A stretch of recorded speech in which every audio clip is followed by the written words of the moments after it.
તો મહત્વપૂર્ણ સમાચાર સુરતથી સામે આવી રહ્યા છે। જી હા, સુરત શહેરની જો વાત કરીએ તો સુરત ટેક્સટાઇલ માર્કેટમાં આગ બેકાબુ। જી હા, આગ કાબુમાં આવ્યા બાદ ફરી લાગી હોવાનું સામે આવ્યું છે। તો 7મો માળ આગની ઝપેટમાં તેવું પણ અહીં જાણવા મળ્યું છે। 7 કલાકથી આગ ઓલવવાના પ્રયાસો ચાલુ। સતત જે પ્રયાસ છે તે કરવામાં આવી રહ્યા હતા। માર્કેટમાં આગ લાગવાની આ ઘટના ટેક્સટાઇલ માર્કેટમાં આગ બેકાબુ બની છે। આ પ્રકારની તસવીરો સામે આવી રહી છે। ખાસ કરીને જો વાત કરીએ તો આગ કાબુમાં આવ્યા બાદ ફરી આગ લાગી હોવાની આ ઘટના પ્રકાશમાં આવી છે।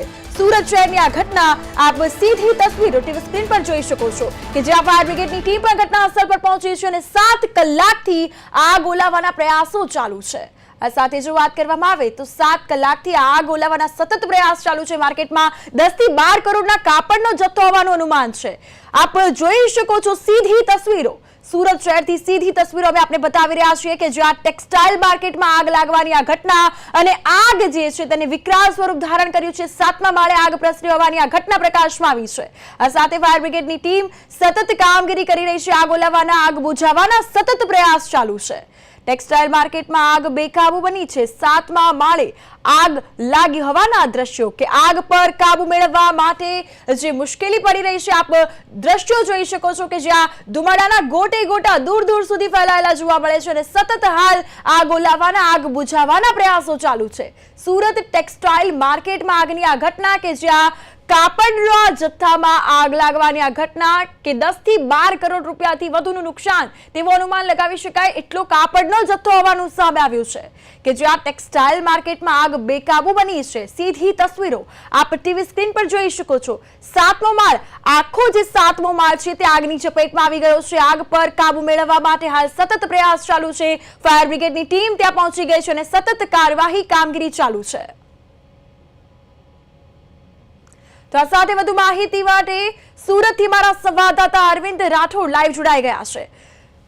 અરવિંદ, ટેક્સટાઇલ માર્કેટમાં આગ લાગી છે, ભારે નુકસાન થયું હશે। આગ લાગવાની આ ઘટના કેટલા વાગે બની છે, શું છે વધુ અપડેટ? જે પ્રમાણે 8 કલાક કરતા વધુ સમય વીતી ચૂક્યો છે અને તે પ્રમાણે દ્રશ્ય જોઈ શકાય છે આજના, એટલે કે 8 કલાક કરતા પણ વધુ જે સમય વીતી ગયો છે અને છતાં પણ આ પ્રમાણે આગનું જે વિકરાળ સ્વરૂપ છે તે અહીં જોવા મળી રહ્યું છે। તો બીજી તરફ આગને કારણે જે દુકાનમાં આગ લાગી હતી તે દુકાનમાંથી કેટલાક તિરાડો પડી અને દિવાલો પણ તૂટી હોય તેવા દ્રશ્યો પણ મળી રહ્યા છે અને ફાયર બ્રિગેડ દ્વારા જે પ્રમાણે આગ પર કાબુ મેળવવાનો પ્રયાસ છે તે કવાયત છે હાથ પાડી છે। 8 કલાક વધુ સમય થઈ ગયો।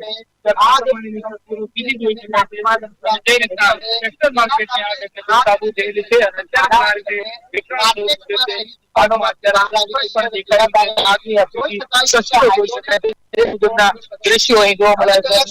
ટેક્સટાઇલ માર્કેટમાં આ પ્રમાણે હજી બેકાબુ અત્યારે સ્પષ્ટ રીતે દેખાય છે। બિલકુલ બિલકુલ, 7મા માળે આગ લાગી છે અને આગ વધુ વિકરાળ સ્વરૂપ ધારણ કર્યું છે। સતત કામગીરી ચાલુ છે। ફાયર બ્રિગેડની કેટલી ટીમ ત્યાં તૈનાત છે? જવાનો કરી રહ્યા છે જે પ્રમાણે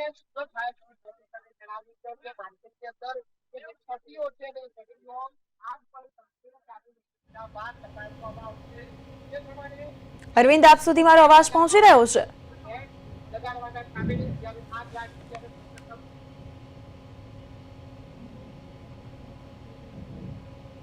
મુજબ હજુ ફાયરના અધિકારીઓ છે તે આગ પર કાબુ મેળવવાનો જે પ્રયાસ છે તે યથાવત છે અને આ પ્રમાણે જોઈ શકાય છે તેના દ્રશ્યો અને જે રીતની આગ છે તે હજુ બેકાબુ છે। જી બિલકુલ બિલકુલ, કાપડના જથ્થામાં આગ લાગી છે। 10 થી 12 કરોડનો કાપડનો જથ્થો અહીં ટેક્સટાઇલ માર્કેટમાં આગ લાગતા અહીં જે ભયાનક દ્રશ્યો છે તે સામે આવ્યા છે।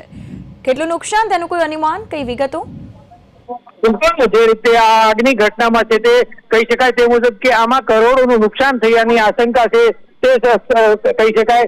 કારણ કે જે રીતે કાપડનો જથ્થો હોય છે એટલે તે આજે વેપારી માર્કેટમાં જે રીતે સાડી ભરેલા કે ટેક્સટાઇલમાં માર્કેટમાં જે પ્રકારે કાપડ, સાડી કે પોલિસ્ટરનો જે જથ્થો હોય છે એટલે તેને જ કારણે આગ છે તે બેકાબુ બની છે અને વેપારીઓને કરોડો રૂપિયાનું નુકસાન છે તે વેઠવાનો વારો આવ્યો છે। આ પ્રમાણે તસવીરમાં સીધું જોઈ શકાય છે ધુમાડાના ગોટા ગોટા હજુ આ પ્રમાણે છે 8 કલાકથી સતત આગ છે તે બેકાબુ છે અને જે આગની ઘટનામાં કહી શકાય કે જ્યારે ફાયર બ્રિગેડની ટીમ દ્વારા કાબુ લેવા માટેના પ્રયાસમાં 2 ફાયરના જવાનો ને ગુગળામણ થતા સારવાર અર્થે ખસેડવામાં આવ્યા છે, જ્યારે એક માર્શલને પણ ઈજાગ્રસ્ત થયા છે અને આગમાં કહી શકાય તે મુજબ કે આ કરોડોનું નુકસાન છે તે વેપારીઓને થયું હોવાની આશંકા સેવવામાં આવી રહી છે. આ પ્રમાણેના દ્રશ્યો છે. જી બિલકુલ, જ્યાં આગ લાગી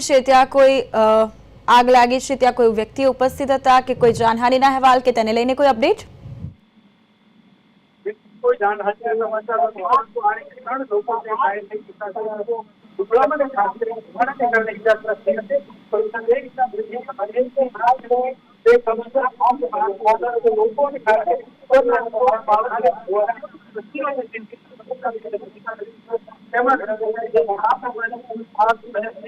અત્યારે અહીં જોવા મળી રહ્યા છે અને જે રીતના અફરાતફરી જોવા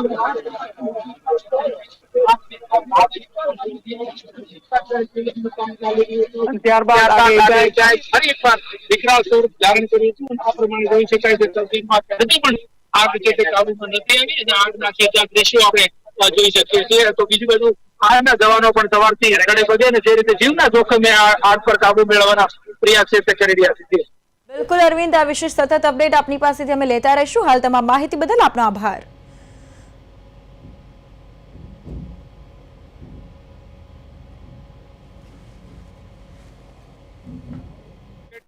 में सवेरे 6:30 बजे की घटना है. हमें खबर मिला, मेरी भी शॉप इसी मार्केट में है, बी ब्लॉक में, और बी ब्लॉक में ही आग की घटना है. जैसा कि कैमरामैन अगर दिखाएंगे तो बी ब्लॉक में ही आग पूरा लगा हुआ है और 6:30 बजे से लेकर अभी 10:30 पौने 11 बज गया है. निरंतर आग पर काबू पाया जा रहा है, लेकिन अभी तक काबू पाया नहीं गया है. ये आग जो है ग्राउंड फ्लोर से शुरू हुआ था, डक्ट लाइन से, जो कि डक्ट पकड़ते हुए ऊपर अपर फर्स्ट फ्लोर होते हुए 7वें माले तक पहुंच गया है. और फर्स्ट फ्लोर में काफी नुकसान हुआ है, 7वें माले पर काफी नुकसान है. और सबसे बड़ी बात यह है कि आग बीच बीच में रुक जा रही है, लेकिन पानी जैसे ही बंद होता है फिर से वो धुआं निकलना शुरू हो जाता है कहीं अंदर में. जैसे कि आप सब जानते ही हैं कि पूरा पॉलिस्टर कपड़ा है और पॉलिस्टर सिंथेटिक कपड़ा आग छोड़ देता है फिर पकड़ लेता है. ये दिक्कत हो रही है. दुकानें इसमें 9 माले हैं, ग्राउंड प्लस अपर लेकर फिर 7th फ्लोर है और 3 ब्लॉक हैं, A, B, C, टोटल 9 माले हैं. 9 मालों में दुकान आप ये समझ लो कि 344 दुकानें हैं. कि नुकसान का आंकलन करना इस समय बहुत मुश्किल है, कारण चौतरफा नुकसान है. आग से भी नुकसान है, पानी से भी नुकसान है, धुएं से भी नुकसान है. पानी लगते ही कपड़ा है, आपको पता खत्म हो जाएगा, पानी लगते ही कपड़ा खत्म हो जाएगा. उसके बाद व्यापारिक नुकसान भी है. तो नुकसान का आंकलन करना और इस चीज के ऊपर अभी टिप्पणी करना बहुत मुश्किल है.